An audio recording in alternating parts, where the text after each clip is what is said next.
destination for them, for everyone. Muller had hoped that the risks of the maze would continue to keep men away. It had been discovered over a century earlier, but before his arrival there had been a period of many years in which Lemnos was shunned, for good reason. Muller had many times seen the corpses of those who had tried and failed to enter the maze.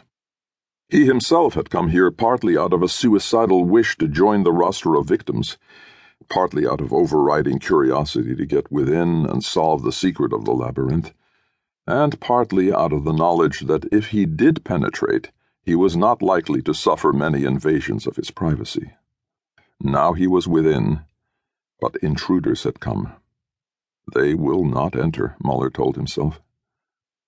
Snugly established at the core of the maze, he had command of enough sensing devices to follow, however vaguely, the progress of any living creatures outside.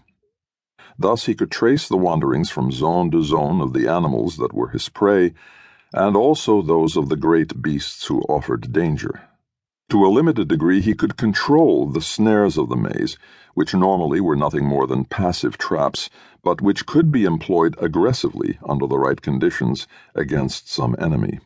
More than once Muller had dumped an elephantine carnivore into a subterranean pit as it charged inward through Zone D. He asked himself if he would use those defenses against human beings if they penetrated that far, and he had no answer. He did not really hate his own species. He just preferred to be left alone in what passed for peace. He eyed the screens. He occupied a squat hexagonal cell, apparently one of the housing units in the inner city, which was equipped with a wall of viewing tanks. It had taken him more than a year to find out which parts of the maze corresponded to the images on the screens, but by patiently posting markers, he had matched the dim images to the glossy reality. The 6 lowest screens along the wall showed him pictures of areas in zones A through F. The cameras, or whatever they were, swiveled through 180-degree arcs, enabling the hidden mysterious eyes to patrol the entire region around each of the zone entrances. Since only one entrance provided safe access to the zone within, all others being lethal, the screens effectively allowed Muller to watch the inward progress of any prowler.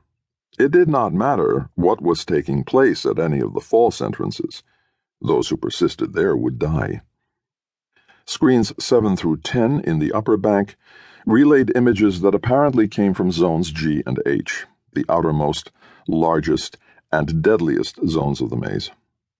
Muller had not wanted to go to the trouble of returning to those zones to check his theory in detail. He was satisfied that the screens were pickups from points in the outer zones, and it was not worth risking those zones again to find out more accurately where the pickups were mounted. As for the 11th and 12th screens, they obviously showed views of the plain outside the maze altogether, the plain now occupied by a newly arrived starship from Earth. Few of the other devices left by the ancient builders of the maze were as informative. Mounted on a dais in the center of the city's central plaza, shielded by a crystal vault, was a 12-sided stone the color of ruby, in whose depths a mechanism like an intricate shutter ticked and pulsed.